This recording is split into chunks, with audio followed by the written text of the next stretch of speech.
नमस्कार दोस्तों, मेरा नाम है रोहित और आप देखना शुरू कर चुके हैं मेरा चैनल द रेनबो रोहित। स्वागत है आपका आज फिर से एक नई वीडियो में, जो पिछले वीडियो का ही एक सब पार्ट है।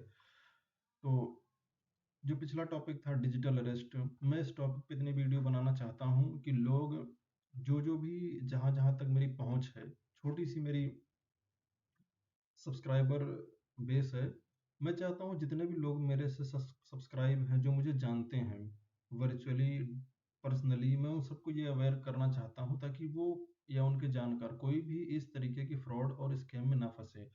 सबसे ज़रूरी आजकल बढ़ते डिजिटल दौर में हर चीज़ डिजिटली काम शुरू करना बढ़ गया है। आप कोई भी चीज़ लीजिए, हर डिपार्टमेंट गवर्नमेंट के डिजिटल हो रहे हैं। उसी चीज़ को एक्सटेंड करते हुए जो साइबर फ्रॉड हैं, जो डिजिटल क्राइम करते हैं, डिजिटल क्राइम का बेसिक मतलब ये होता है कि आप उनको जानते नहीं, आप उनको देख नहीं सकते, आपके ऑनलाइन चीज़ों को एनालिसिस करके आपका एक प्रोफाइल क्रिएट करते हैं, आपके सोशल मीडिया हैंडल से, फेसबुक, ट्विटर, इंस्टाग्राम से आपकी पोस्ट को उठाकर आपका एक digital profile base reverse cycle use करके वो एनालिसिस करते हैं कि आप क्या करते हैं, कैसे हैं आप कहाँ-कहाँ जाते हैं। तो ये बहुत ही आसान हो गया है, इनसे बचने का एक ही तरीका है कि आप अवेयर रहें, क्योंकि ये डर का एक बिज़नेस है, डर का एक धंधा है। अगर आप डर गए, तो समझ लीजिए आप उनके चंगुल में फँस गए।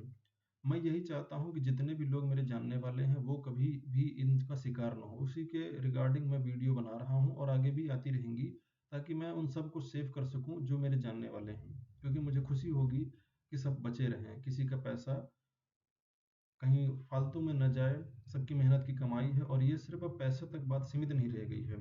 हाल ही में इतने केसेस रिपोर्ट हुए हैं जिसमें डिजिटल अरेस्ट के लोग सुसाइड कर ले रहे हैं, क्योंकि ये ऐसा एक फ्रॉड है जिसमें आपको ये एहसास दिला देते हैं वो लोग कि आप एक ऐसे क्राइम का हिस्सा हो गए हैं जिससे आप निकल ही नहीं सकते। जैसे ड्रग्स का केस हो गया, आपको पता है कि ड्रग्स का केस, मनी लॉन्ड्रिंग का केस, ये नेशनल सिक्योरिटी के इश्यूज हैं। अगर आप सच में इन केसों में फँस जाते हैं, तो बहुत लंबा केस चलता है। साथ में आपकी समाज में इतनी बदनामी हो जाती है कि आपको सब गलत भावना से देखते हैं। आप समाज में बहुत ही गिरा हुआ महसूस करने लगते हैं। और डिजिटल अरेस्ट, ये जो वर्ड साइबर क्राइमों ने दिया हुआ है, ये इसी का जीता जागता एग्जाम्पल है कि जब आपको डर होगा। देखिए, हाल ही में एक रिपोर्ट अभी मैंने देखा 1-2 दिन पहले कि जो आज तक की रिपोर्टर हैं, ये इनकी फ़ोटो है, ऋचा सिंह नाम है इनका। ये खुद ही डिजिटल अरेस्ट का शिकार हो चुकी हैं। ये देखिए, इनका एक फर्जी बैंक का पासबुक दिखाया गया जिसमें इनका अकाउंट तक नहीं है, पर इनको ये भरोसा दिला दिया गया कि यही बैंक अकाउंट है जिससे आप मनी लॉन्ड्रिंग और ड्रग्स का धंधा चला रही हैं। इनको देखिए, एक सुप्रीम कोर्ट का एक नोटिस भी दिखाया गया कि आपके खिलाफ वारंट जारी किया गया है सीधे सुप्रीम कोर्ट से मनी लॉन्ड्रिंग के केस में। तो ये सब चीज़ें आपको ये दिखाती हैं कि आप अगर डर गए इन चीज़ों में आके, तो आप कितने बड़े फ्रॉड का हिस्सा बन चुके होंगे। डिजिटल अरेस्ट देखिए, डिजिटल अरेस्ट फिर भी मैं बार-बार आपको दिखाना चाहता हूँ, क्योंकि अभी भी कुछ लोग डिजिटल अरेस्ट का मतलब नहीं समझ पा रहे हैं कि क्या है। डिजिटल अरेस्ट में डिटेल में ये दिया गया है, मैं इसको डिस्क्रिप्शन में भी डाल दूँगा, आप पढ़ सकते हैं। तो सिंपली बात ये है कि डिजिटल अरेस्ट जो आजकल फ्रॉड हो रहा है, अभी तक ये पैसे तक सीमित था, अभी ये बढ़ गया है सुसाइड तक, क्योंकि अभी कई ऐसे केसेस आए हैं लखनऊ में, दिल्ली में, नोएडा में, गाजियाबाद में, कि पहले तो किसी महिला या पुरुष को डिजिटली अरेस्ट किया जाता है, कई दिनों तक उनको टॉर्चर किया जाता है। उसके बाद जब उनको ये एहसास हो जाता है कि उन्होंने सच में ऐसा कुछ क्राइम किया है या ऐसे ही किसी गलत फ्रॉड का हिस्सा हैं, तो उनको ये लगता है कि अब मेरे खिलाफ इतने केस हो ही चुके हैं, सुप्रीम कोर्ट या कोर्ट से उनका अरेस्ट वारंट जारी हो चुका है, ये पब्लिकली लीक हो जाएगा, पेपर में आ जाएगा, उनकी कोई समाज में इज्जत बचेगी नहीं, कुछ नहीं रहेगा, तो वो जी के क्या करेंगे। तो कई लोग बंद कमरे में सुसाइड अटेम्प्ट तक किया है उन्होंने, और ऐसा टॉर्चर कर देते हैं कि वो इंसान किसी से कुछ बताने की हिम्मत ही नहीं कर पाता। तो सबसे बड़ी चीज़ यही है कि सबसे पहले आप डरें नहीं। किसी भी कंडीशन में आप ये जान लीजिए कि जो डिजिटल अरेस्ट होता है, आपको कुछ नहीं कर सकता है। थोड़ा बहुत कानून के बारे में आप जानकारी रखिए कि भारत का सुप्रीम कोर्ट या किसी राज्य का हाई कोर्ट या कोई भी कोर्ट डिजिटल कुछ नहीं भेजता आपको। चाहे ईडी हो, आपका सीबीआई हो, आईबी हो, कुछ भी हो, कोई भी एजेंसी डिजिटली आपको कुछ नहीं भेजती है। सब एक तरीके से होता है, सबका एक प्रोसीजर है। फिजिकली आपके पेपर आएंगे, आपको पुलिस वाला फिजिकली आपके घर पे आएगा अगर सच में ऐसा कुछ होता है। तो इन सब चीज़ों से अवेयर रहिए, आप अपने जानकार को, आप अपने जानने वालों, खासकर अपने बच्चों को जो बाहर रहते होंगे, उनके बारे में आप अवेयर रहिए, क्योंकि ये एक और फ्रॉड चल रहा है कि डिजिटली अरेस्ट करके ब्लैकमेल किया जा रहा है, तलाशी ली जा रही है, डिजिटली आपको ऑन कैमरा कहा जाता है कि आप तलाशी दीजिए। कई महिलाओं के साथ तो ये भी हो चुका है कि ऑनलाइन तलाशी के रूप में वीडियो कॉल में तलाशी लेते, कहते हैं आप घर दिखाइए, आप कपड़े दिखाइए, आपने क्या किया है, आपने कुछ छिपाया तो नहीं है। अगर वो टॉर्चर इतना हद होता है कि आप उनके चंगुल में अगर फंसते गए, उनकी बातों में हामी भरते गए, तो वो यहाँ तक करते हैं कि आपके अगर कपड़े उतार के आपसे उन्होंने दिखाने के लिए कहा कि आप की तलाशी हो जा रही है, आप यकीन मानिए उस टाइम वो रिकॉर्डिंग चल रही है, अगर आपने ऐसा कुछ भी किया तो आपकी रिकॉर्डिंग वो आपके लिए ही घातक होने वाली है, क्योंकि अभी तक आपका डिजिटली किसी मनी लॉन्ड्रिंग या ड्रग्स के मामले में फंसाया जा रहा था या सेक्स रैकेट में। लेकिन अगर आपने किसी भी रूप में तलाशी देने का सोचा भी, तो अगला कदम आपके लिए बहुत खतरनाक हो जाएगा, क्योंकि वो आपका ही वीडियो आपसे पैसे वसूलने का या ब्लैकमेलिंग का धंधा बना लेंगे और आपको मजबूरी में देना पड़ेगा। तो मेरा यही राय है कि सबसे पहले आप किसी भी ऐसे कॉल को ना उठाएं जो कि आप जानते ही ना हो, चाहे वो व्हाट्सएप पे आए, क्योंकि ये जो फ्रॉड है मोस्टली व्हाट्सएप पे ही आ रहा है। व्हाट्सएप पे, मैसेंजर पे, सबसे पहले आप ऐसे किसी कॉल को रिसीव ही ना करें जो कि अननोन हो। व्हाट्सएप में फीचर भी है कि आप अननोन कॉल्स को ब्लॉक कर सकते हैं, साइलेंट कर सकते हैं। आप जितने जानने वाले हैं उन्हीं का व्हाट्सएप कॉल, वीडियो कॉल उठाएं।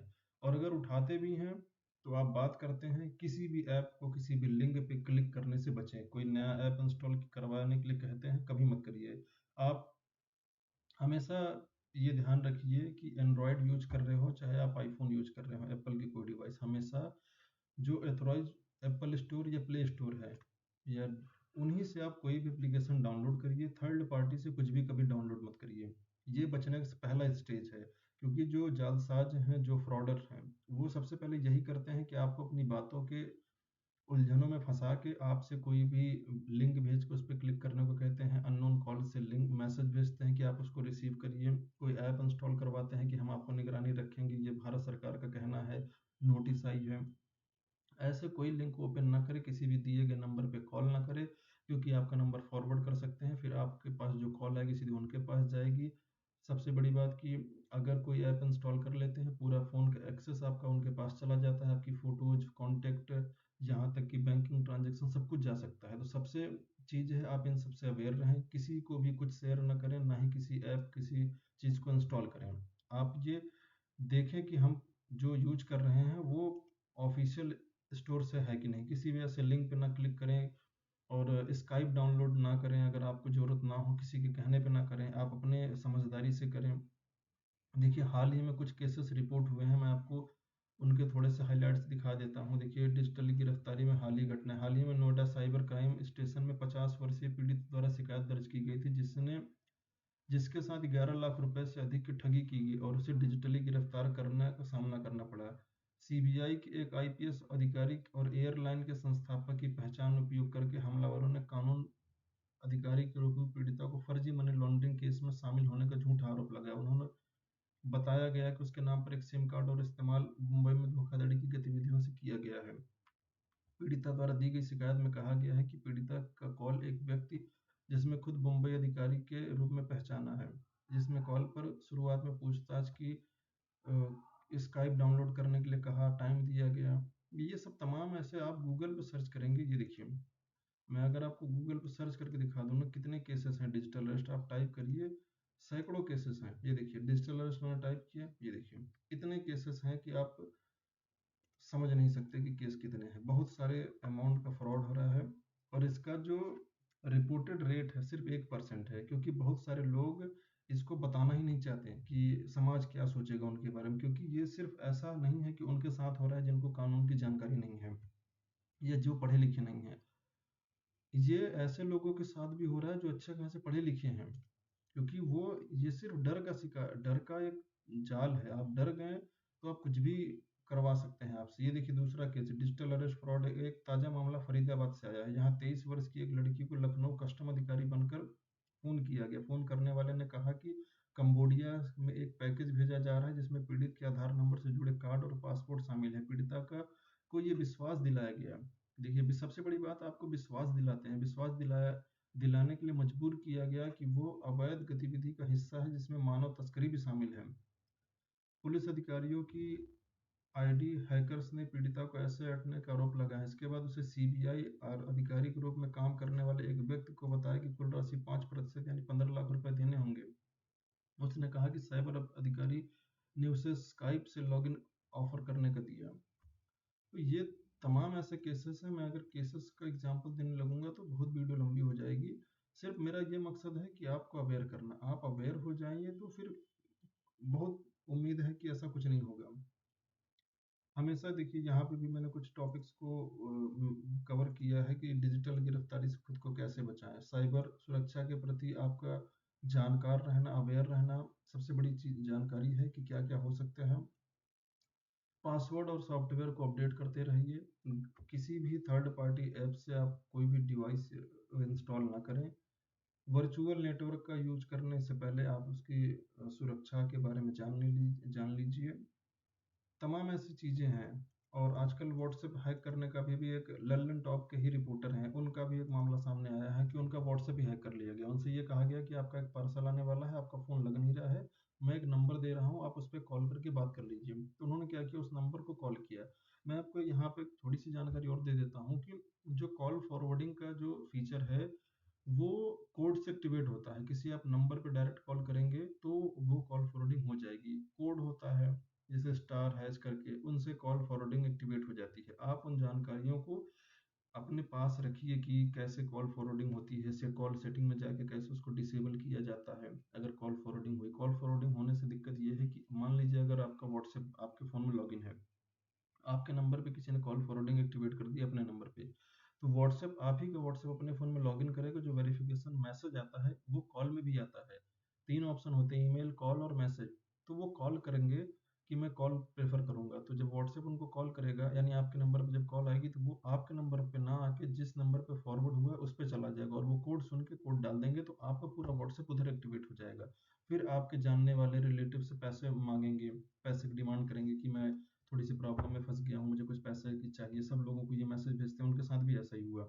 तो ये सब जानकारी छोटी छोटी ही है, लेकिन ये इतनी इंपॉर्टेंट है ना कि अगर आपका साथ फ्रॉड हो जाए तो उस पल में आपको क्या सबसे पहले करना चाहिए। सबसे पहले आप पुलिस को इन्फॉर्म करें। सबसे ज़रूरी चीज़, आप साइबर क्राइम को, साइबर जो सिक्योरिटी है उसको आप इन्फॉर्म करिए। 1930 उसकी कॉल टोल फ्री नंबर है। आप वेबसाइट पे जाके अपनी चीज़ को कंप्लेन कर सकते हैं या नज़दीकी पुलिस स्टेशन में भी जाके आप बता सकते हैं, सबसे पहली चीज़। उसके बाद आप किसी भी अननोन लोगों का फ़ोन ना उठाएं, अपने जानकार उससे बताएं। ये चीज़ें देखिए छिपाने वाली बात नहीं है, क्योंकि आप छिपाएंगे तो लोगों को जानकारी ही नहीं होगी कि आपके साथ हुआ क्या है। और एक बार पैसा जाने के बाद आप अंदर ही अंदर इतना खुद को गिल्ट महसूस करेंगे, फिर कहीं आप कुछ गलत कदम ना उठा लें। तो इन सबसे बचने के लिए आपको ये ज़रूरी है कि आप अवेयर रहें। और सबसे बड़ी बात इंपॉर्टेंट, मैं बार बार कह रहा हूँ कि आप इनको छिपाएं ना। अगर कोई भी आपकी जानकारी में इस चीज़ का, ठगी का शिकार हुआ है तो सामने आए और पुलिस को सूचित करें, क्योंकि इस मामले में जो सक्सेस रेट है वो सिर्फ 1% इसीलिए है कि बहुत लोग बताते नहीं हैं और उनके साथ फ्रॉड हो जाता है। और दूसरी चीज़ कि अगर आप तुरंत बताएंगे तो आपका पैसा जो है वो फ्रीज किया जा सकता है जिस अकाउंट में गया है। और सबसे पहले आप किसी भी पैसे-वैसे का लेन-देन ना करें किसी भी कीमत में, क्योंकि ये सिर्फ भरोसे का खेल है। अगर आप ये मान लिए कि मैंने क्राइम किया है, आपको खुद पे भरोसा होना चाहिए। और एक बात और, कि अगर जैसे मान लीजिए मैं हूँ और साइबर क्राइम ये कहते हैं कि आप ड्रग्स यूज़ करते हैं, आपने दारू पी है तो आप दारू का धंधा चला रहे हैं जो इलीगल है। अगर आप शराब पीते भी हैं, तो भी इसका मतलब ये नहीं है कि आप धंधा चलाते हैं। दुनिया में बहुत सारे लोग शराब पी रहे हैं, जो कानूनन गलत नहीं है। तो आप ये मत मानिए कि आपने अगर कुछ कंज्यूम किया है तो आप एक रैकेट चला रहे हैं। सरकार ने लाइसेंस दिया है सबको चलाने का, सब यूज कर रहे हैं। लेकिन अगर कोई फ्रॉड कल को साइबर एक्सपर्ट बन के या सीबीआई ऑफिसर बन के ये कहे कि आप दारू का धंधा चलाते हैं, इसलिए आपका ये नाम आया है, और आप जानते हैं कि अगर आप कंज्यूम करते हैं तब भी आपको यकीन नहीं करना है। किसी भी हालत में आपको किसी भी बात पर यकीन नहीं करना है। आप भरोसा नहीं करेंगे तो ही आप बच सकते हैं। और सबसे पहले हानि नहीं है। आपको जितना हो सके आप बताइए। उम्मीद करता हूँ दी गई जानकारी आपको अच्छी लगी होगी। आगे ही इस सीरीज में और भी वीडियो आएंगे जिसमें आपको डिजिटली अवेयर करता रहूँगा मैं। तो आपको दी गई जानकारी कैसे लगती है कमेंट बॉक्स में ज़रूर बताएं। और अगर आपको वीडियो अच्छा लगा हो तो सब्सक्राइब भी करें, क्योंकि आप सब्सक्राइब करेंगे तो आगे और भी वीडियोस आएंगे जिसकी नोटिफिकेशन आपको मिलती रहेंगी। आप इसको शेयर कर सकते हैं अपने जानकार लोगों के साथ, अपने घर वालों के साथ, फैमिली के साथ। मेरा अल्टीमेट पर्पज़ यही है कि साइबर से जुड़े हर चीज़ इतना अवेयर कर दिया जाए कि खासकर जितने लोगों के पास ये वीडियो जाए, जितने लोगों ने जाने, वो उनके साथ कभी भी ज़िंदगी में कोई फ्रॉड ना हो सके। फ्रॉड कोई भी ऑफिशियल काम ऐसा नहीं है, ये सिर्फ जानकारी के अभाव से शुरू होता है और ये डर के माहौल में बनता है। तो आपको सबसे पहले डरना नहीं है किसी भी सिचुएशन में, और आपको जानकारी हर चीज़ की रखनी है ताकि आप इनसे बच सकें। तो आज के लिए इतना ही। धन्यवाद, नमस्कार, जय हिंद। खुश रहिए, मुस्कुराते रहिए और जानकारी साझा करते रहिए।